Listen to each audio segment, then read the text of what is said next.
Hello and welcome to the 17th Tech Talk. Today we have with our guest today, Sasha. I will introduce him. Hello. Hello, Sasha. Hi. Hi. So today we're going to talk about a bit about with our clients. So Sasha is a co-owner of Logit. Logit is a company that has been working with 46 Elks for the past almost 3 years. And we want to kind of get to know you, get to know what you do, and talk about all the good things you have done during the past 20 years. So I think like in the IT world, there aren't that many companies that can say that they are alive for 20 years. But yeah, here you are. So you did something good, obviously, if you are still here. So can you tell us a little bit how you got started? What did you do at the very beginning? That's quite interesting to hear. Sure. Actually, I have not. I have not been in this company since the start. I have joined later, some 15 years ago, in 2007, I think. And I joined the company. With the idea of joint development of a software product that I have started independently, and with Logit, we had plans to develop it on the market and do business like that. But in the end, that pretty much failed. Although we had thousands of potential clients, but we chose the wrong business model, and it was not a good time for that particular product. Nevertheless, we had quite a few clients in website development, and even more potential to develop that business. So I started working on web development, and that was in 2008 or something like that, end of 2008, and that was my first experience working in web development, because before that I was doing mostly desktop Windows software and desktop kind of products. Yeah. So we started working with Python and Django. Django was not even a 1.0 released when I started using it. So Why so early? Well, what attracted you to it? What attracted me? Well, it worked really well, and I knew kind of when I started, when I took the development department, there has been quite a lot of issues with development. We used both PHP and Windows .NET at the time, and both of those platforms did not work the way I thought it should work. And my ideas were, well, somewhat controversial, because the other people in the company were not as assured as I was. Because it's a new technology. Yes, I'm sure they were. Yes, and for Python. Reason. Yeah, today, 15 years ago, Python was not the most used programming language in the world, and I can say I was one of the pioneers in Croatia using Python. There were only at that time I knew only about one other company that was using Python and Django, presumably. Later, I found out more of them, of course, and today it's quite common in Croatia and in the rest of the world, of course. Yeah, it is. So Python is kind of rules right now. Sure does. Going forward into the future, you had developments in the company. You had a period where you turned down new clients. What was that about? Well, we really had a lot of clients from that era, Mm, and we kind of decided that we don't want to be a web development agency anymore. That kind of business, like, it has its issues, and we had our own issues with it, and we just wanted something else. And some 5 or 6 years ago, like mid last decade, we decided, Vishnya and I decided, Vishnya is the original founder and my partner in the company right now. We decided we would like to more uh, to try developing our own products instead mm, of client-based work. And the period, like, you cannot just, okay, we have a product. We didn't have even an idea what we would like to do. So basically, we started to scale down the web development business and tune up the consulting business. mm. And during that time, we were seeking the idea we would like to work on. Yeah, it's your kind of approach to companies is somewhat unorthodox. You have a different approach. You are trying to kind of get into the gist of what they're trying to do, and that is at least my impression. So Well, yeah, yeah. that definitely is correct, and that was perhaps one of the problems with our approach to web development business we had before as an agency, because a lot of clients Mm, just want some kind of a website, mm, and that was not the approach we wanted. We did not want to produce websites en masse, mm, and we certainly had hundreds of clients before that. So it was kind of obvious uh, that simply we wanted more from we wanted better quality, and our client base mostly wanted just something to be done quickly and just work. mm. So So they really didn't need our expertise at the time.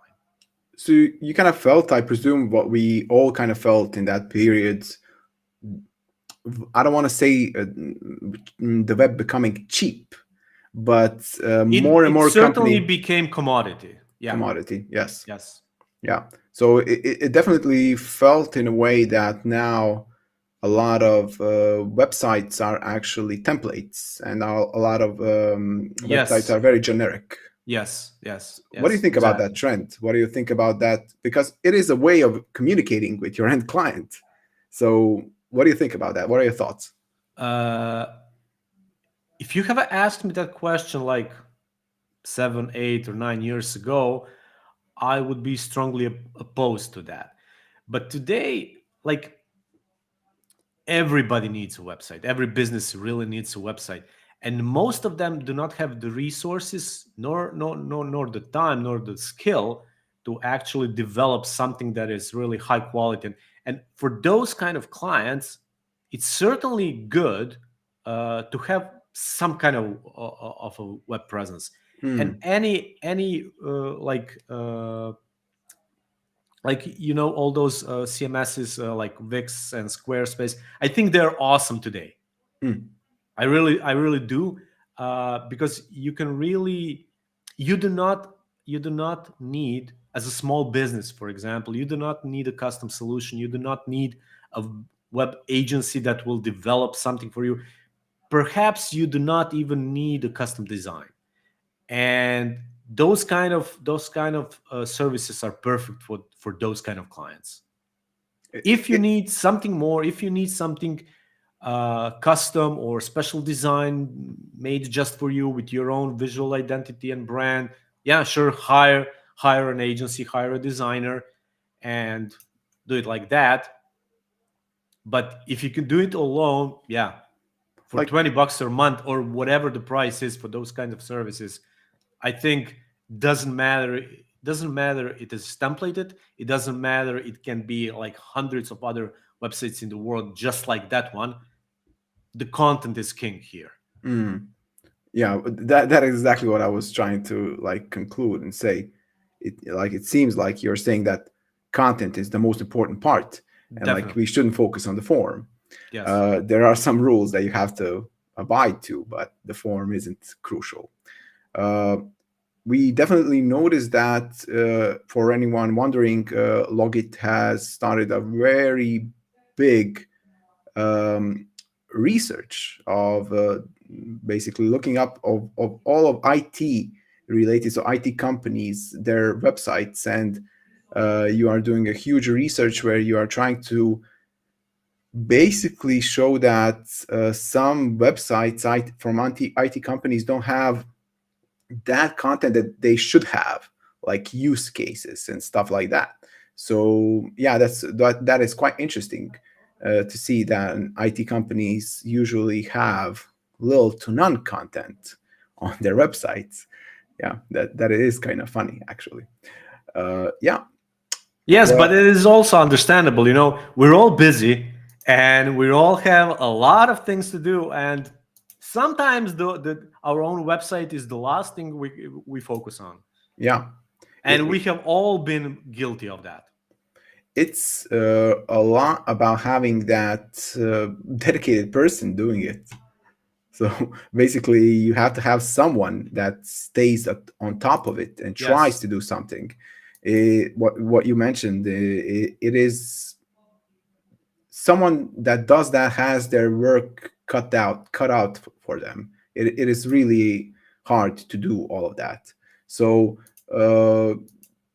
presence on the internet, especially in the pandemic. I don't know. You probably remember like the flood of websites and e-commerce and web shops emerging during the 2020. So that kind of showed that you have to be very vigilant and you have to be very actually adaptable to the change. What are your thoughts on that kind of very uh, forced digital transformation that happened? It's been long overdue, frankly. And I could be cynical about it. And like we have been telling our clients for a decade and more about the importance of internet, importance of web presence, anything related to that. I guess the pandemic spoke louder than anything we have said ever before. And Yeah. look, it was bound to happen. If it was not a pandemic of 2020, it would be something else in a year or two. And in the end, well, I understand why some people just not to refuse to have a web presence, but it was low priority. I understand that, but things change, Yeah. times change, so businesses have to change with them. Yeah, every business has their own way of kind of handling the digital transformation. It doesn't come the same to everyone. Like hotels will have a different approach, and I don't know, producers of lettuce, agriculture will have a different approach. So it doesn't make sense for some businesses to have a strong digital transformation. Yeah, it could make things easier, but perhaps really doesn't make sense for their business at that time. But yeah, so that's why I think companies like yours are really important to kind of give the path to the company and see what they exactly need to do on their website. So do they need to focus on something else rather than on, I don't know, developing a certain technology? So that is quite interesting. In 46X, we had this discussion about having apps, how when you should actually develop an app, a mobile app. So we had this discussion. It was called hello world, SMS as a hello world, something like that. And the point was, I went out and say, okay, cool, an SMS company is telling you to use SMSs. Well, like we are being very like original and funny. But the point was, yeah, you should build an app, and it's all right to build an app and build that bridge of communication and gap that yeah yeah bridge that Bridge gap. that gap. Yeah. But the point was that you could do it in smaller steps, like use an Yes. SMS firstly, get that communication going, and have that feedback without the cost of building an app, because apps cost a lot of money and you have to upkeep them and you have to support them, and you have to be, not everyone wants to install that app. Like, I don't want another app for my dentist. Get away from me. So it is very, everyone has a phone and you can use an SMS to kind of bridge that gap. uh, how did you use the SMS and to bridge that gap? Did you go? What are your thoughts? How did you want to handle the problem that you had communication wise? Did your thoughts gravitate towards some sort of an application? Then you thought about an SMS. How did that go?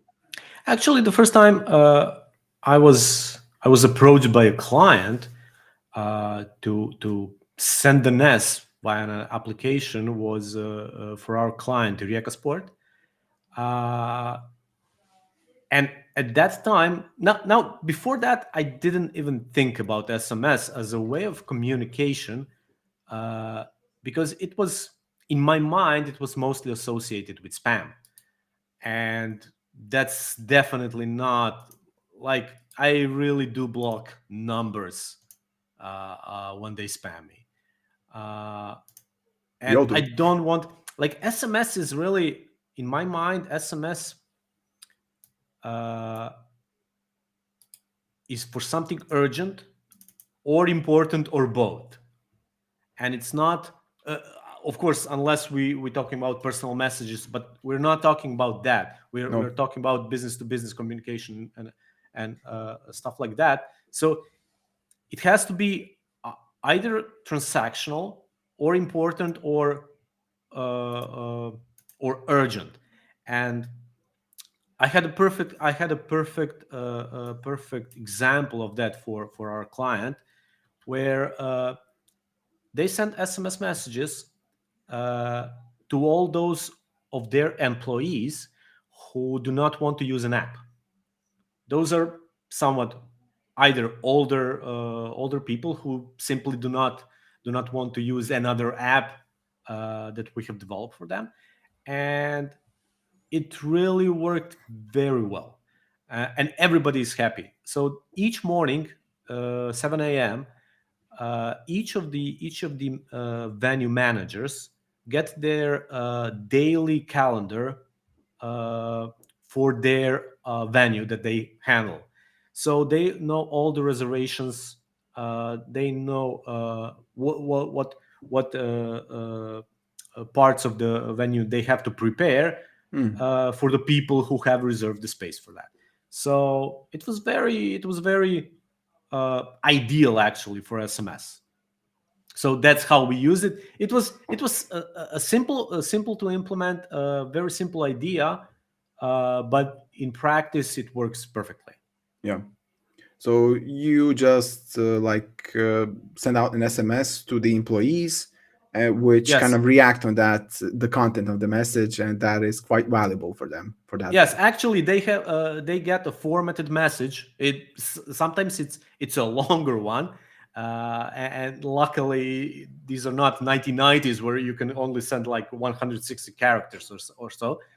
Uh, and this is where your service, your API works perfectly, because I can just format a long text and just send it. And today's phone, of course, displayed as a single message, although the physical transfer is split in parts in 160 characters, stuff like that. But I'm so lucky I don't have to think about it, Yeah. because I wouldn't want to do that. Yeah. It is about taking the complexities of the telco world and kind Exactly. of not having people deal with it. Actually, Exactly. there are a lot of complexities that happen behind the scenes, but you should not worry about it. Exactly. Yeah. Exactly. There are a lot of things I care about, and SMS is not one of those. And I'm so glad that there are services, and 46x proved to be perfect in that case, that solve that complexity for me. Really cool. So yeah, we have Sanya in the chat. Hey, Sanya. Hello. Hi, Sanya. So glad that you joined. Cool. Yeah, that's pretty much it. Thank you, Sasha, for joining and talking to us today. It's Friday. Happy Friday, everyone. And feel free to join on this link. You'll get some extra credits when you join on this link. And basically, you can get started right away by sending a test SMS. Cool. Sasha, thanks again for joining. Thank you. Happy Friday to everyone. And yeah, that's it. Bye. Bye.